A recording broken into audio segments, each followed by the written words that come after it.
आज high court के अंदर एक तो तोशाखाना केस जिसको हमने चैलेंज किया हुआ है जो डीबी में सुना जाएगा, और दूसरा अभी समाअत हुई है जिसमें लॉयर्स की एक्सेस, डॉक्टर्स, उनकी फैमिली और पीटीआई के जो सीनियर लीडरान हैं उनकी मुलाकात के हवाले से दरखास्त और सी क्लास में जो सहूलतें होती हैं वो भी नहीं दी गई, तो लिहाजा ए क्लास के लिए इस्तदा की गई है। जज साहब ने ऑर्डर वो रिजर्व कर लिया, लेकिन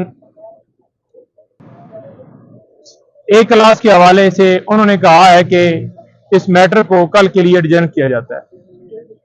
सरकार की तरफ से एक नोटिफिकेशन की बात की गई कि फेडरल गवर्नमेंट की मंजूरी से ये बाकायदा हुआ है, हालांकि कानूनी तौर पर अडयाला जेल में ऑर्डर थे और वहां पर ही लेके जाना था। सिर्फ इसके अंदर मेलाफाइडी ये थी कि ए क्लास और बी क्लास क्योंकि वहां पर अटक जेल में नहीं है, लिहाजा इस वजह से उन्हें अटक ले जाया गया। गुजारिश ये करता जाऊं कि कल 8 घंटे से भी ज्यादा मुझे हब्से बिजा में रखा गया। एक नोटिस एफआईए की तरफ से मुझे, जो कि मैंने सर्कुलेट होते हुए देखा सोशल मीडिया के ऊपर, एक प्रोग्राम में मैं बैठा हुआ था, वहां पर पहले मुझे पता चला और बाद में मुख्तलिफ पेजेस के ऊपर लगा हुआ था। तो आइन और कानून की बालादस्ती के लिए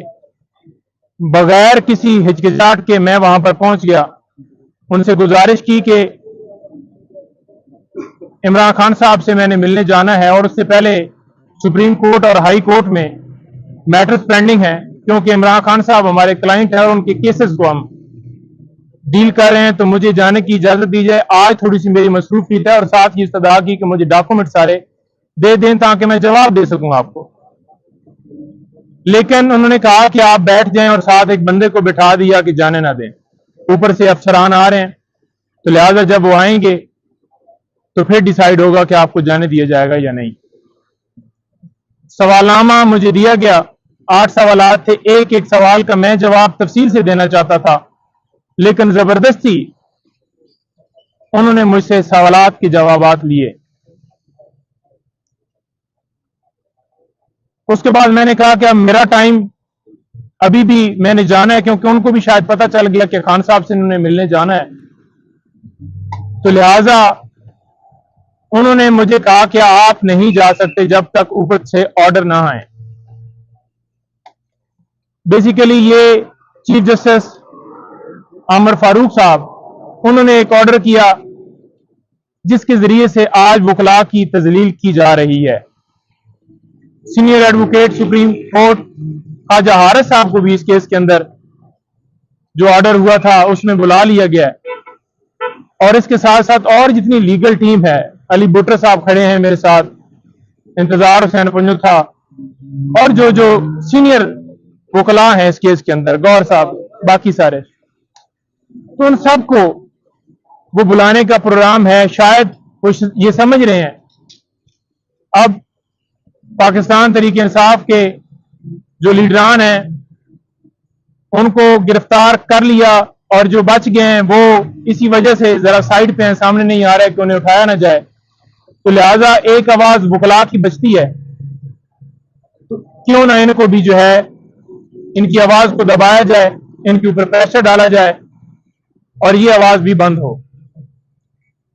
हम ये नहीं कि कोई बहुत ज्यादा पॉलिटिकली किसी पार्टी को क्रिटिसाइज कर रहे होते हैं,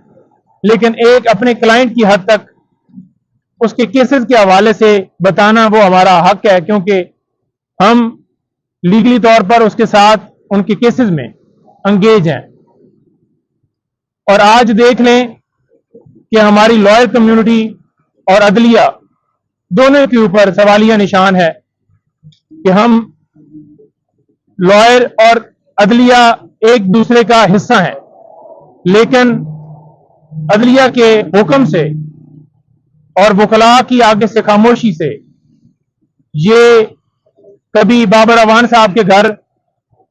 چھاپا مارا جاتا ہے، کبھی بھنڈاری صاحب کو اٹھایا جاتا ہے، کبھی خواجہ صاحب کو بلایا جاتا ہے، کبھی کھوسر صاحب کے گھر فائرنگ ہوتی ہے، اور کبھی کسی خاتون وکیل کو اس کے گھر سے اٹھایا جاتا ہے۔ تو یہاں پر بچت کسی کو بھی نہیں ہے، چاہے کوئی سینئر ہو، جونیئر ہو، خواتین ہو، ینگ مین ہو، ہر ایک کو ہراساں کیا جا رہا ہے۔ تو اعلیٰ عدلیہ سے استدعا ہے کہ اس کے اوپر نوٹس لیں۔ عمر فاروق صاحب اپنا جو انہوں نے آرڈر کیا ہے اس کو ریویو کریں، اور وکلاء کو یکجا ہو کے یہ جو منظم ایک پلان کے تحت یہ سلسلہ جاری کیا گیا ہے، اس کو بھرپور انداز سے نہ روکا گیا تو یہ سلسلہ بڑھتا جائے گا۔ خان صاحب سے آج ملاقات ہوگی ہماری، اور مختلف جو ان کی طرف سے انسٹرکشن ملیں گی مزید۔ آج توشہ خانہ کیس بھی سماعت کے لیے فکس ہے، اس میں بھی انشاءاللہ امید ہے کہ اگر آج سماعت ہوئی تو خان صاحب کی سزا جو ہے ختم ہو جائے گی اور باہر آ جائیں گے۔ سر یہ 2-3 دن جو گزرے ہیں عمران خان صاحب نے کیا بتایا آپ کو، کیا سچویشن تھی آج کی بتا؟ دیکھیں، جو ایک ہی ملاقات ہوئی ہے، اور ملاقات کے اندر انہوں نے بتایا کہ میں نے پوچھا ہے، انہوں نے خود نہیں کہا کہ یہ جا کر میڈیا کے اوپر بتائیں کہ اس صورتحال میں مجھے رکھا گیا ہے۔ انہوں نے کہا مجھے ڈی کلاس سے بھی فرق نہیں پڑتا، لیکن انہوں نے جان بوجھ کر مجھے سی کلاس کی جو سہولتیں ہیں وہ بھی نہیں دیں گی، اور تذلیل کیا ہے۔ وہ کس طرح سے کہ وہاں پر کیڑے مکوڑے، رات کو مکھیاں، اور وہ سارا جو سلسلہ میں پہلے بھی بتا چکا ہوں